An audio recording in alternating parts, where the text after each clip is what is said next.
jainworld.com 25 years of service to Jainism. Jai Jinendra, good evening and welcome to you all. Today we'll be talking about Uttam Tapa, Supreme Penance.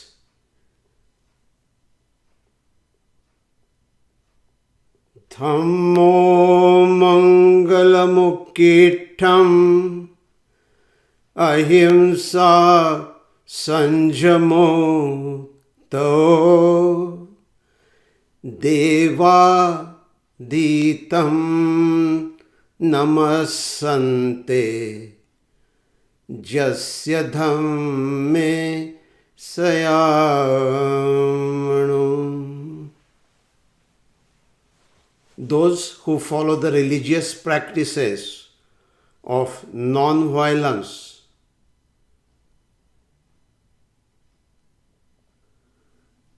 supreme austerities and penance will always remain in bliss, and even the celestial beings will come and salute them. So this is the importance of tapa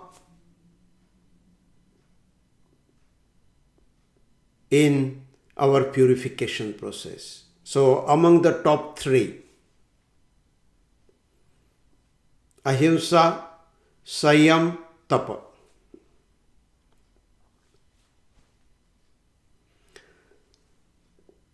Today we will talk only one of the 12 tapas.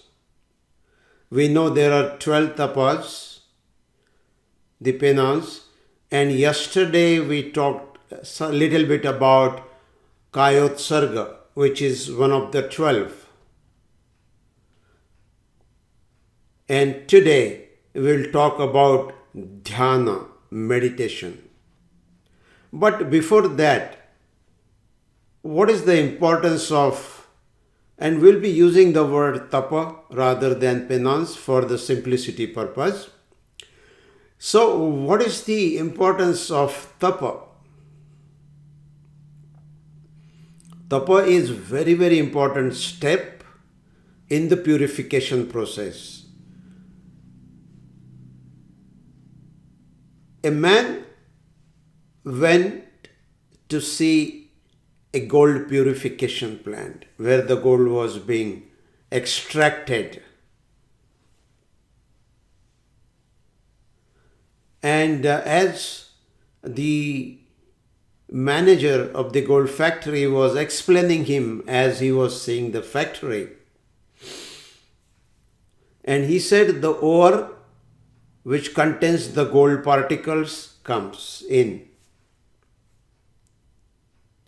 And then we put it into a furnace which is being heated to a high, very, very high temperature. The temperature of the furnace increases up to 1800 degrees centigrade. So he says once we put the ore into the furnace at a lower temperature, any paper, any wood, any other similar things are there, they get burned out. Maybe 100 degrees, 150 degrees.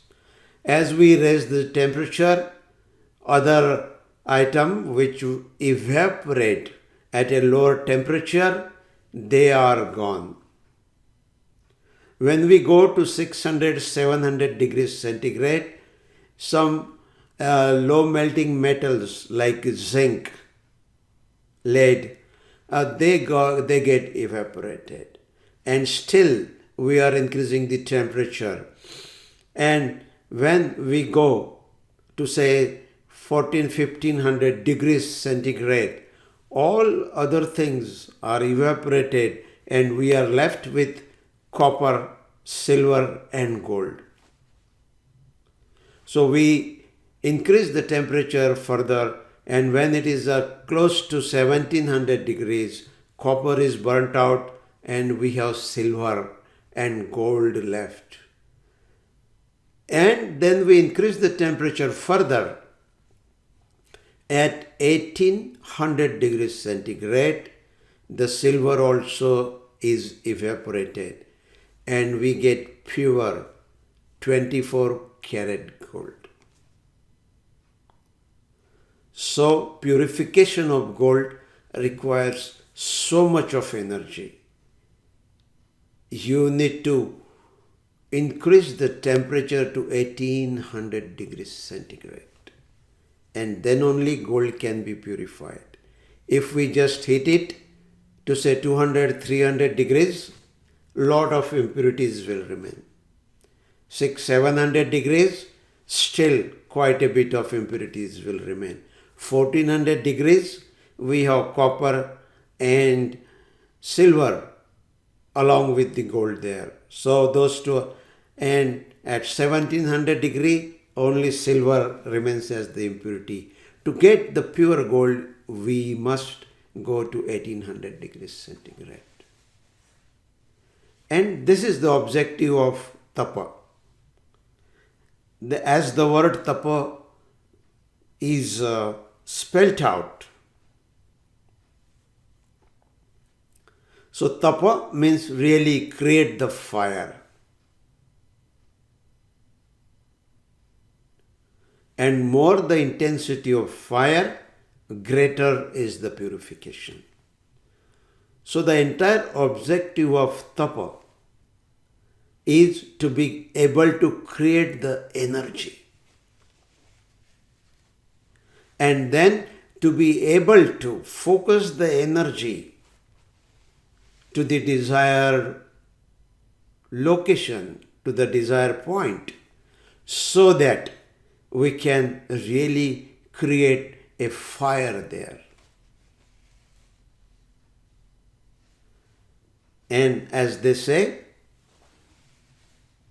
all your karmic influx, which brings the impurities in our inner self,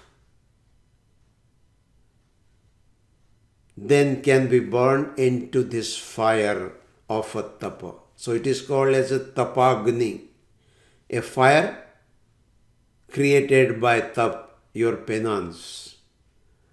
And unless you are able to create that fire, unless you are able to create that type of energy, you will not be able to burn the karmic influx. You will not be able to burn all the impurities. And to get your Atma Shakti or Chetan Shakti purified, you need much more energy and much more fire, strong fire to be created. So tapa, which creates the tapagni in which all karmic influxes and impurities are burnt out, is a very, very important step in the process of our internal purification. The goal of 10 days of Dashalakshan, as we have seen earlier, is to focus on yourself and yourself only. And as the impurities are within ourselves, you need the ability to go from Bahir-Atma to Unter-Atma, where you can then do the purification. So self-purification, self-flowering, self-blossoming, as we call it, tapa is extremely important step. And that's why today we are going to discuss tapa part, and out of that, as we have said, the Kayotsarga part we have already seen yesterday, because it was more logical to have it in the Sanyam, because without Kayat Sarga, your Sanyam is not going to be effective. And so, we have already discussed a lot about Kayat Sarga yesterday, and today we will focus only on a dhyana, because we don't have time to discuss all remaining. If we discuss all, it will be just bits and pieces. Instead, we will focus on a dhyana, so that we get a chance to go to the deeper layers of the dhyana, and we'll see why dhyana is so much important. So dhyana in English is many times or generally called as meditation.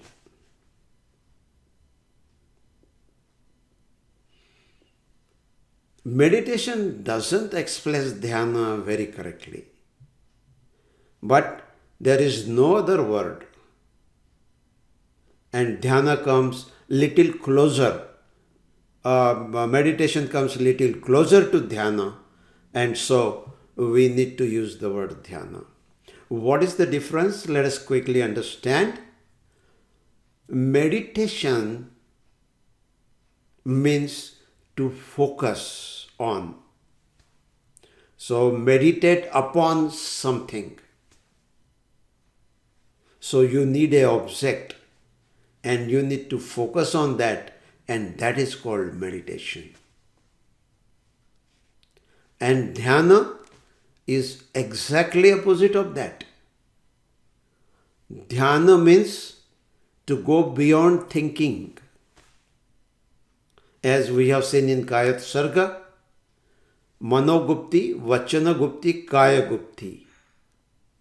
You go beyond your body, you go beyond your thinking process, and you go beyond your mind.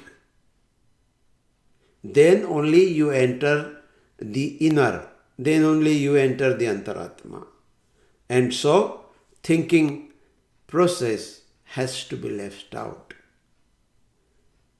So, meditation, which means thinking, meditate upon something, while dhyana means going beyond the thinking, going beyond the mind. So, that way, they really are opposite of each other. But since that is the only word we have, so we'll say dhyana is a meditation. But you need to understand the difference. And so, we'll be using the word dhyana only so that we are more comfortable with that. Why is dhyana important? So for that, we need to little bit understand the karma theory. And I will very briefly take you there, and I will not be able to discuss in very much detail there, but just a brief overview, so we will understand or we refresh our memory as to the importance of the dhyana. So as we know, there is a Atma, our soul, and that is a source of pure Chetan shakti. That is pure. But as that Chetan shakti is coming out, we have the karmic influx. So there is a karman body. And let us quickly recap the bodies. Little deviation, but important to recap that. So we talked about, Jainism talks about 5 bodies. But today we'll refresh about 3 bodies. So our physical body, which we can see with our eyes, is known as Audaik or Audarik. Both words are correct, depending on whether you are using Sanskrit or you are using Prakrit. So let us call it Audaik. So Avdaik body is our physical body which we can see with our eyes. Then there is a Tejas body which we cannot see with our eyes. It is sort of sometimes called as energy body also. But energy body word doesn't fully describe the Tejas. So Tejas has many more characteristics than only the energy body. So let us call it as a Tejas body. So that is microscopic and cannot be seen, but we can feel it. If you go deeper into the meditation, you will definitely feel the presence of Tejas body. And inside that, very, very microscopic, is a Karman body. Karman body has all the contents of our previous karmas. Whatever karma we have done today, yesterday, day before yesterday, or a few years back, or in the last previous lives, is all there. All that recording remains in karmic body. And as we know, the Atma, karmic body, and Tejas body, they travel from one body to another, from one life to another life. And so all the whatever we have done, karma bondage, all that is there in the karma body. So now coming back, so there is a karmic body, karma body, and now every second the karmic influx is being generated from the karmas which have come to fruition, what we call as a karma vipak. So karma vipak is bringing out the effect of what karmas we have already done, the karma bandha of our previous actions. And so they are coming to fruition, and so they get mixed with our pure Chetan shakti, which is coming from our Atma, our soul, and so that brings the impurity. So this one we call as a Adhyavyasai. So Adhyavyasai is a mix of pure Chetan shakti which has come, but now it has become impure because of the karmic influx of the karma which are coming to fruition. And then it travels down and becomes our bhavana, our emotions, our passions. And that further down becomes the lesha. And then that travels to the Tejas body. And then from Tejas body, it will then come to the physical body. So it will go through your gland systems. First, it will go to the gland system.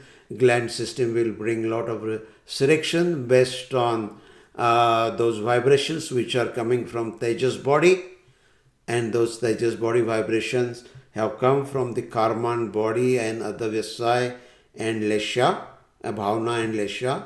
And so from gland system, it will go to our sympathetic, parasympathetic systems, and then into our blood, and then there will be a action at the physical body level.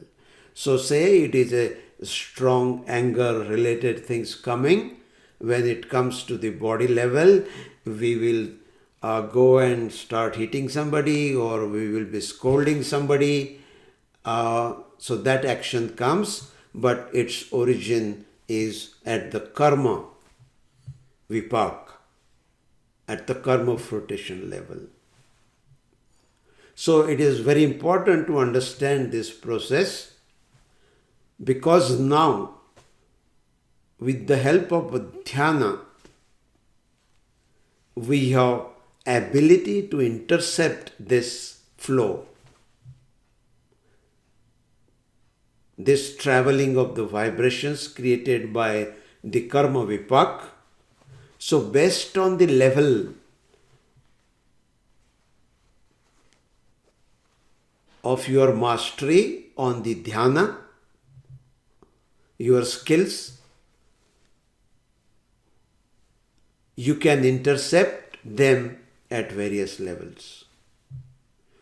So, if let us say we are able to intercept it at the Tejas body level, then the actions at the physical body level can be controlled.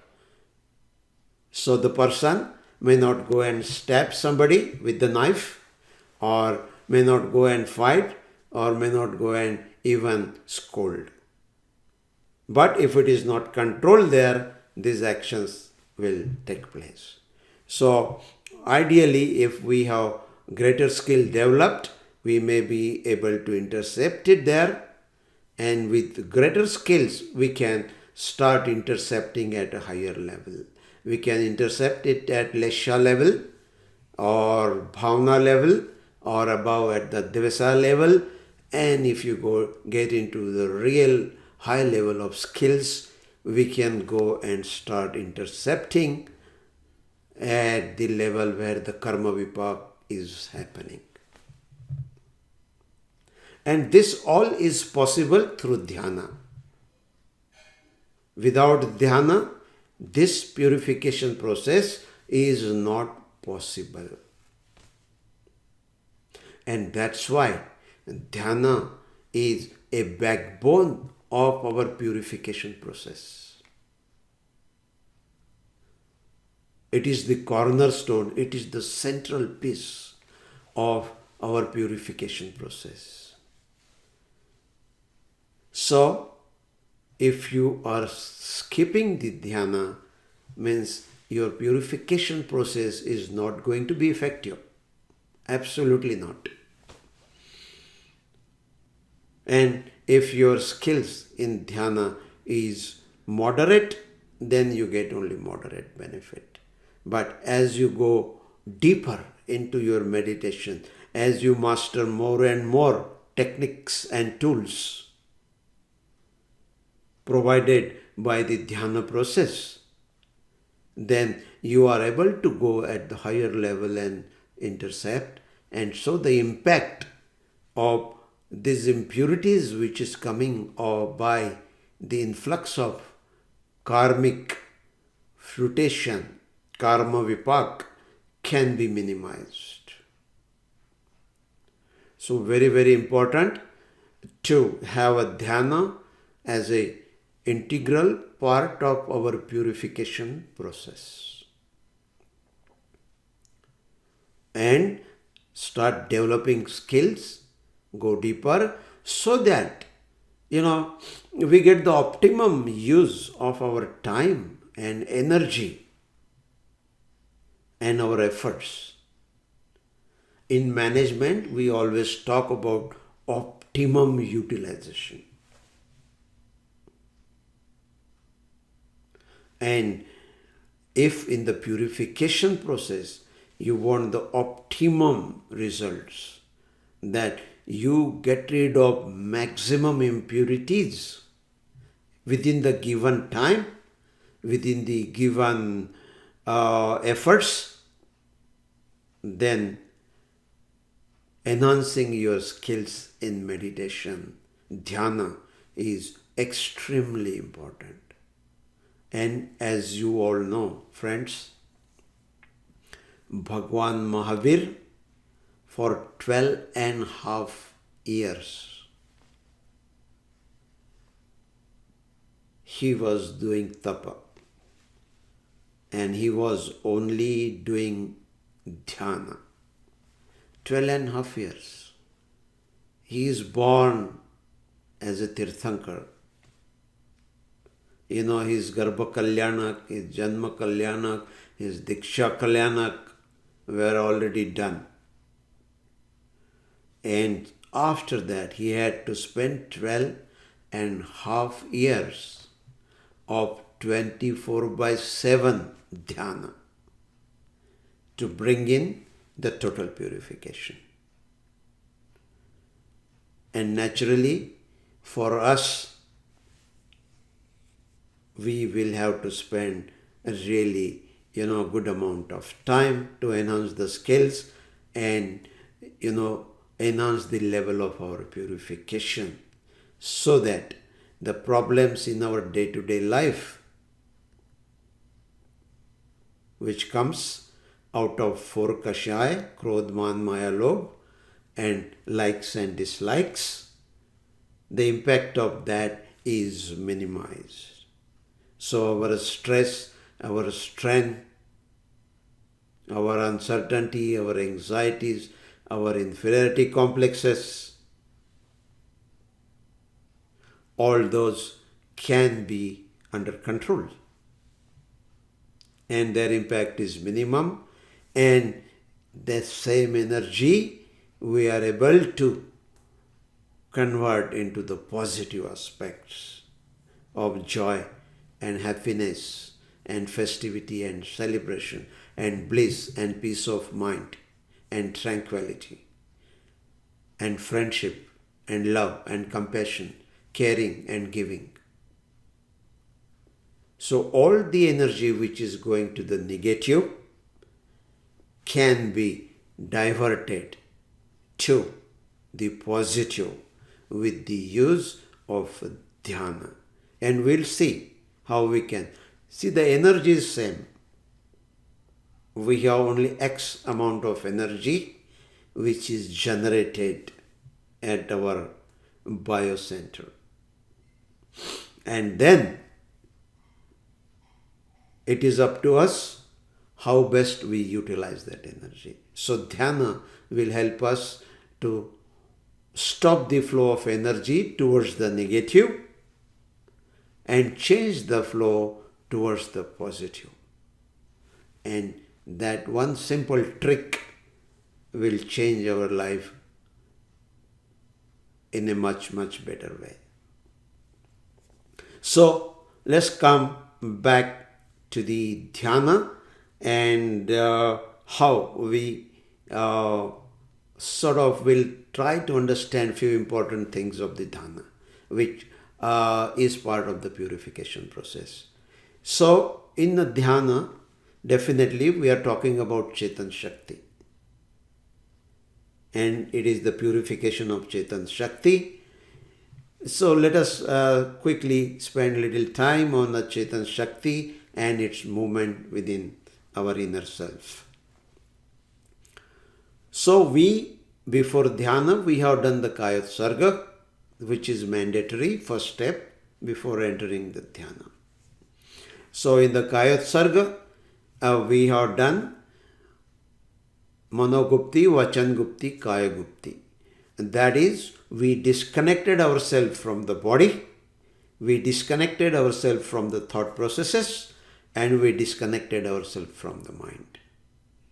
So this will ensure that we are not, getting new bondage of the karmas. Or we are minimizing the new bondage of the karma, depending on how deep you have gone into the Kayotsarga. So that is one part we have done. And now second part is the purification process. So by Kayotsarga, we have stopped the influx, so stopped the ashrav as we call it, and we have brought in the samvar to make sure that the karmic influx there, karmic, bondage is not happening, or it is at the minimum level. And so to get rid of the current impurities, we call it as a nirjara. So there is a big pile of karmas, a big mountain of the previous karmas we have accumulated, and they are coming to fruition. The karma vipak is happening, and we need to sort of take care of the effect of those. So, one important thing is that when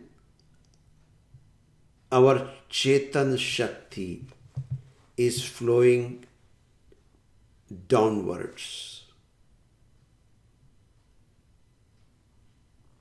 then we get into the negative part of that.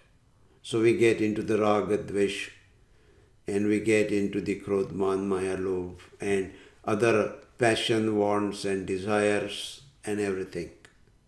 And when our Chetan Shakti is flowing upward, urdhvagami, then we start reducing the impact of that. So let us first go through and see what are the various centers in our body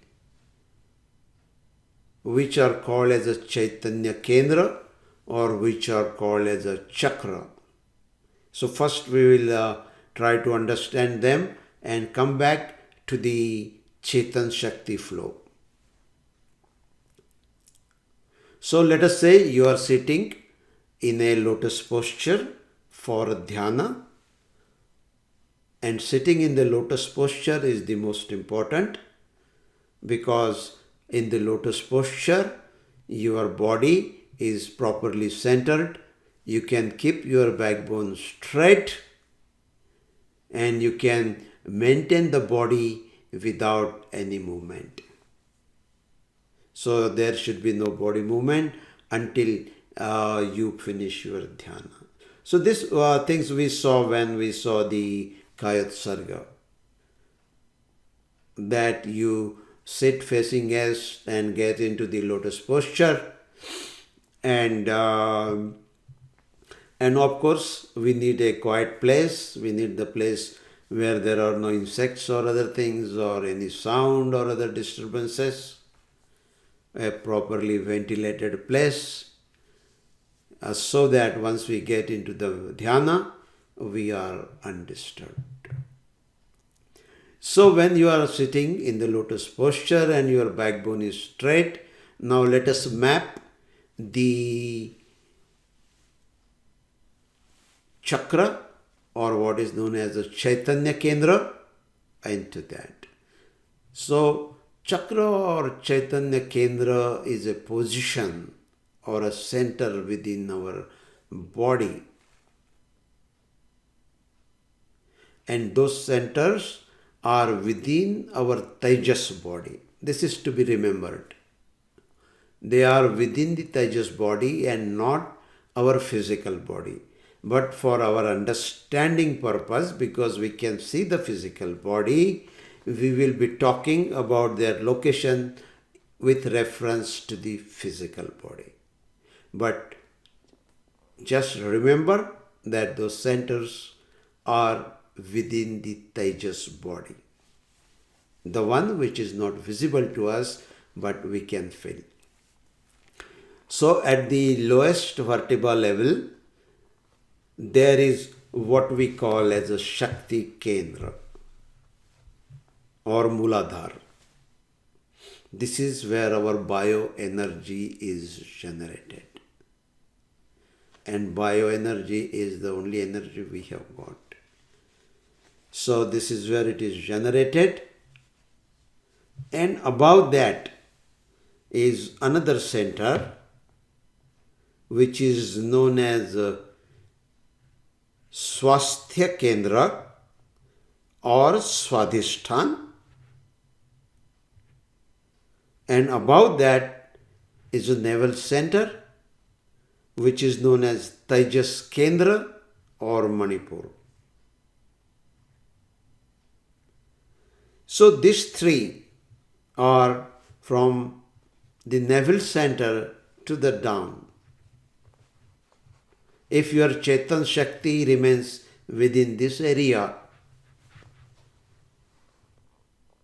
then you will be sort of getting into the anger and greed and ego and like and dislike and wants and desires and anger and enmity and all the other negative like frustration, stress, tension, inferiority complex.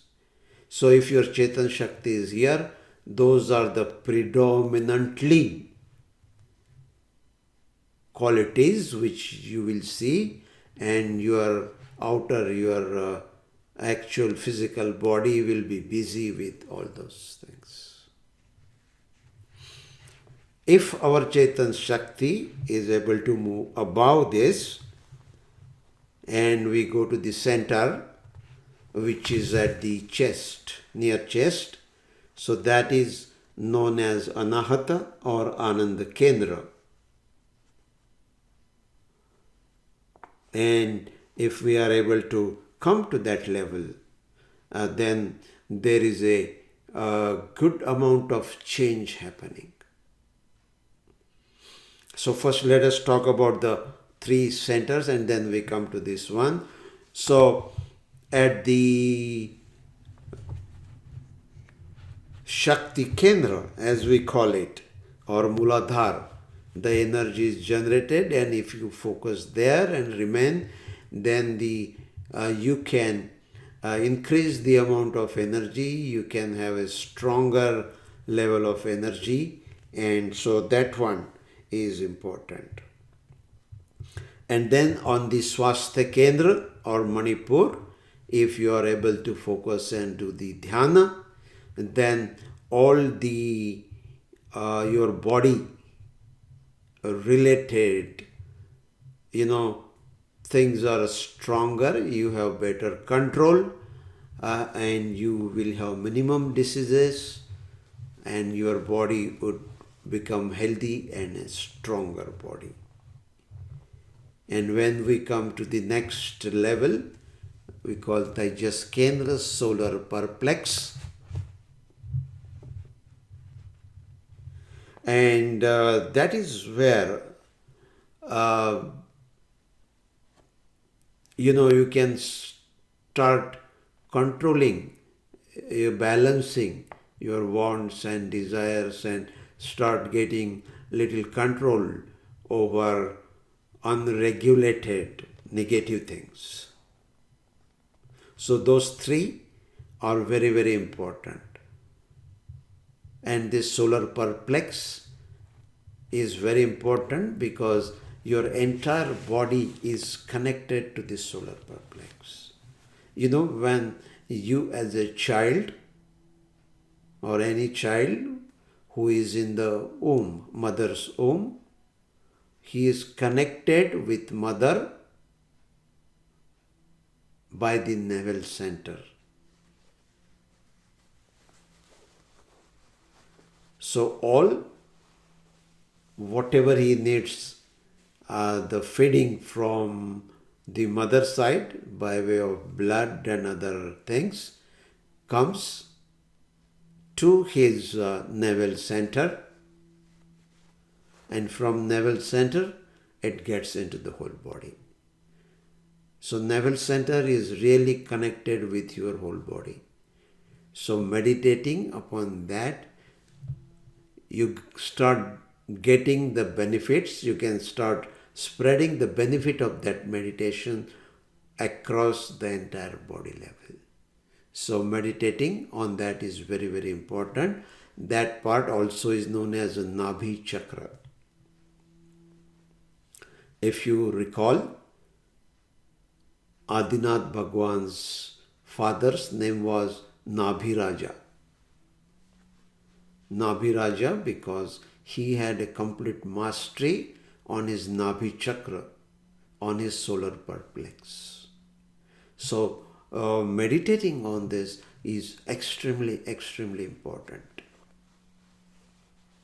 And from there, the benefits which you are getting are distributed all over your body effortlessly. If you if you meditate on some other centers, then the benefits have to take a different route, or reroute the benefits in a different way. But from Naval Center, they have direct access to most of the body. So that is very, very important. And Chaitanya Kendra, or the chakra as we are calling, it is very important to know that this is the connection points between our Tejas body and the physical body. And all these various centers in the physical body, like your liver, like your digestive system, pancreas, heart, and lungs, and all other things. So the chakra nearest to those will control the functioning of those parts. So this is to be understood.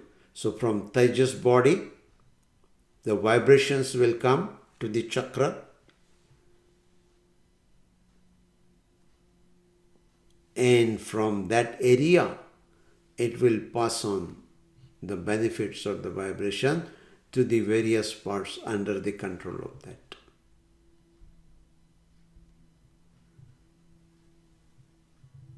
So now come back to the chakra which is near the between at the center of our chest, is known as Anahata or Ananda Kendra. So if you are able to bring your Chetan Shakti to this level,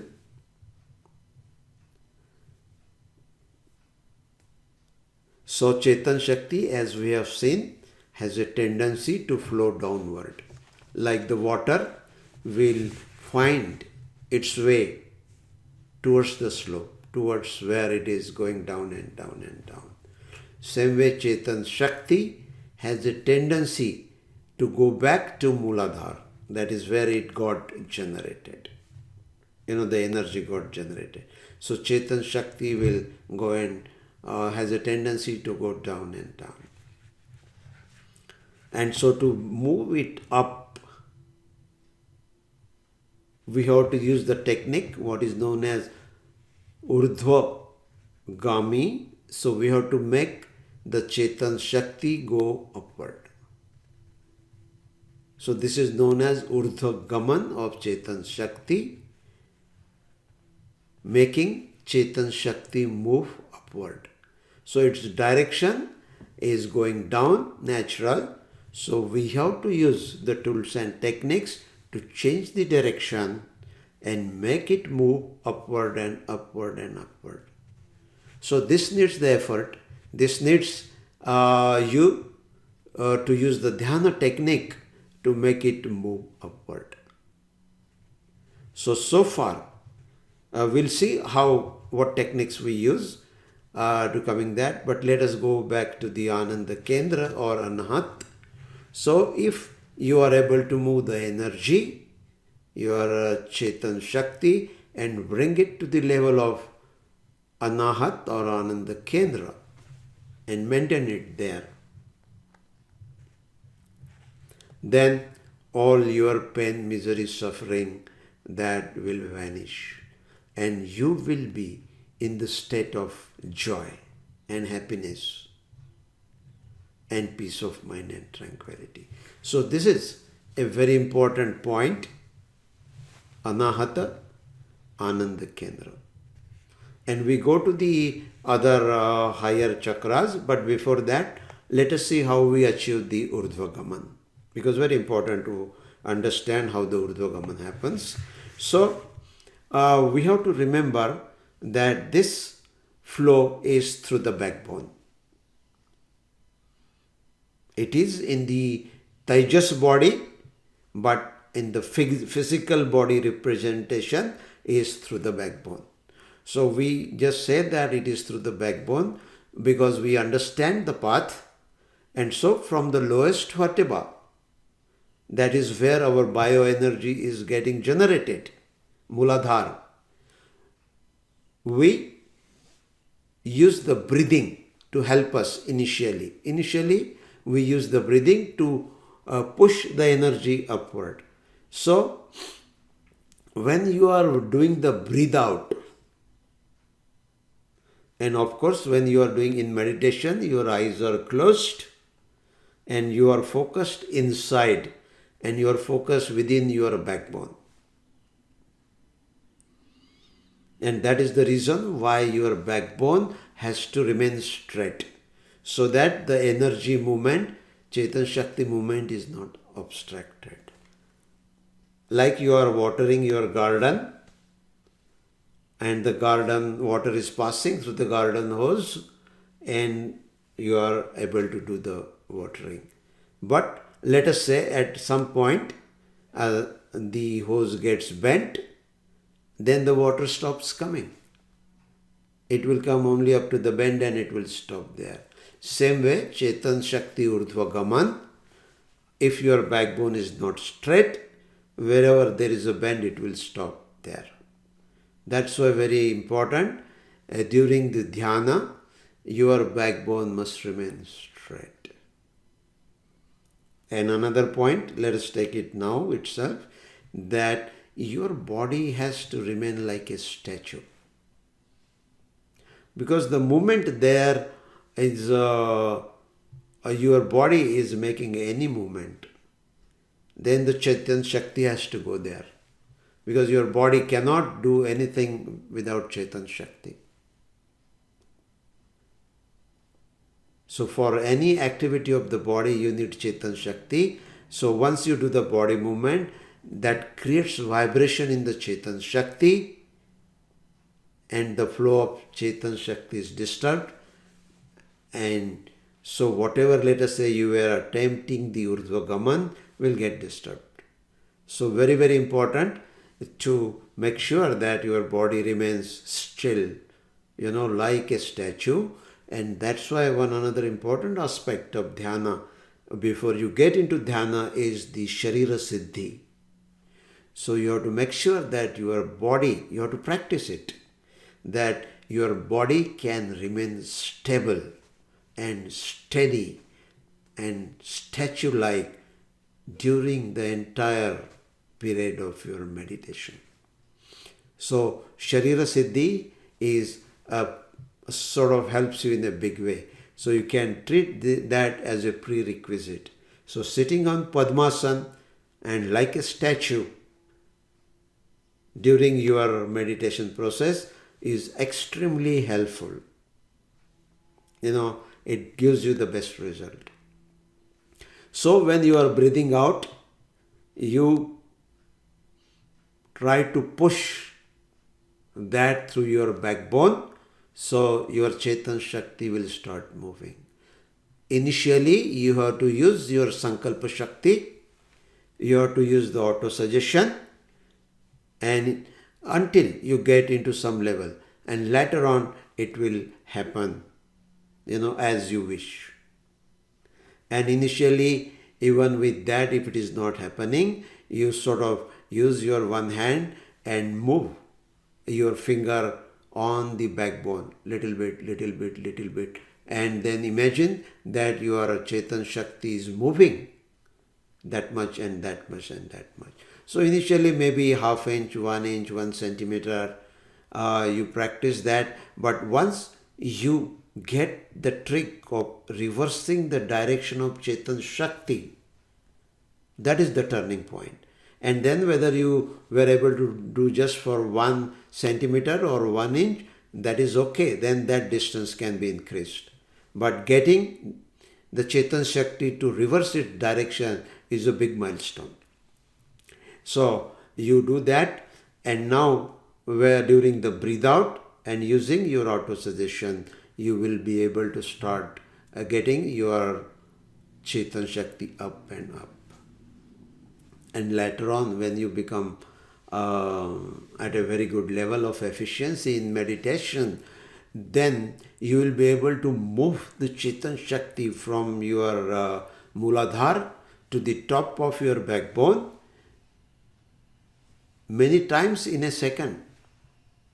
Maybe 30, 40, 50 times in 1 second, you will be able to move it. So that time it will be like your electric current. Electric current is changing positive to negative every 60 times in a second. We say 60 cycles per second. And you can achieve that efficiency because your Chetan Shakti is the energy and it can go much faster than the electric current. So this I am just giving you the milestone so that you will you will be able to measure your progress. It is important to measure your progress, how much you were doing 1 week back and what is the efficiency level now, because you need to progress and go higher and higher. And one important thing here I want to mention is mastering meditation takes a long time. So set your expectations right. Don't expect instant results. There is nothing instant in the inner purification process. There is nothing instant. You need time to develop your skills. And unfortunately, whatever we learn in the outer, our knowledge about database and knowledge about Java and knowledge about ERP and knowledge about nuclear science and knowledge about so many other things, unfortunately, most of that is not useful here. The rules of the outer are different than the rules of the inner. Unter-Atma is governed by different sets of rules. And those rules and those tools and techniques you have to learn, you have to master them and keep increasing the efficiency so that you get the optimum benefit. So it is a long drawn process. You need a continuity, you need a complete focus, you need hard work and willpower. It demands because it is giving you a very good result. It is changing your life for better. And so you must be willing to, give that much time and focus. See guys, out of 24 hours, this is very important to remember. Out of 24 hours, if you just give 20 minutes, only 20 minutes dedicated to the deep meditation, you will be able to remain in the positive side of the Chetan Shakti for remaining 24 hours. Just 20 minutes. And 24 hours, your Chetan Shakti will remain above your solar plex, your navel center. It will remain between navel center and your Ananda Kendra. So 20 minutes definitely is a good investment for that. But you need to have a reasonable level of skills developed to get that type of effectivity. And so, above Ananda Kendra, then when near the throat, you have a Vishuddhi Kendra. Between the two eyes, you have Ajna Chakra. And then above that, near about here, you have Shanti Kendra, Jyoti Kendra and Shanti Kendra, and then still above is the Sahasrara, the final point. So the benefits as you go up are higher and higher. When you go to the Vishuddhi Kendra, you have control on so many things and your energy will always remain positive. And Ajna Chakra is where your real transformation happens. your inner purity will dramatically change, and you will be getting control on most of the negative things, and you will get the ability to remain always in positive. So, moving your Chetan Shakti upward, Urdhvagaman of Chetan Shakti is very, very important. And once you get that, then you are getting the ability to move the Chetan Shakti to any point within your body. So say there is some problem in some part of your body, you can move your Chetan Shakti and then you can start curing that particular part. The reason why there is a disease there is your Chetan Shakti is not reaching there. There is a blockage. Like in PCB, printed circuit board of our computer, there are thousands of circuits. In our body, there are 72,000 circuits. Connection between one point to another point through which our Chetan Shakti flows. And these are known as the nadis in the yoga terms. And if there is a blockage in any one of them, then that part gets diseased. So once you get a mastery or movement of your Chetan Shakti, you can move the Chetan Shakti to that part and get it, get that circuit repaired. And Chetan Shakti will start flowing again there, and the disease there can be cured. So these are the next level of benefit. So to summarize, friends, there are many more techniques here in the dhyana, and we will possibly take one or two more lectures on this to go through all those techniques. So though they are very, very helpful in accelerating our purification process. But this is the beginning path, and you must be able to move your Chetan Shakti, reverse the direction and start moving it upward. This is the first step, very important. And as your Chetan Shakti is going up and up, your spinal cord, your bad things, if Chetan Shakti, as we said, is up to the navel center, down that part, you will be, in the normal control. You will have the passions controlling you. And once you move above that, then you start getting control over the passions and other negative aspects, and you get into the positive qualities of your personality. And you move above the Ananda Kendra or Anahata, then your benefits are accelerated. So in Tapa, in Penance, we today talked about dhyana, which is called meditation. Approximate it is there, but we saw why it is slightly different. And so practicing regularly and dedicating your time so that you get the benefits in a good way. And still just reminding you that just the 20 minutes of deep meditation will take care of your problems throughout the day.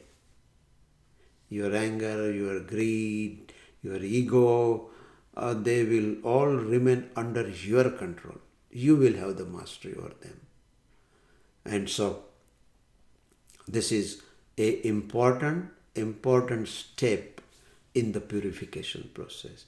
And naturally, this has to be done in the internal, Unter-Atma. Bahir-Atma, there are certain activities of the 12 tapas, 6 of them are in the outer, and we'll talk about that and some other time, what is their role and why they are in Unter-Atma and why the 6 of them are in Unter-Atma. One of them is a dhyana. So dhyana definitely is a process that has to be done in your inner, and because all impurities are in the inner, definitely it is more logical that it has to be done there.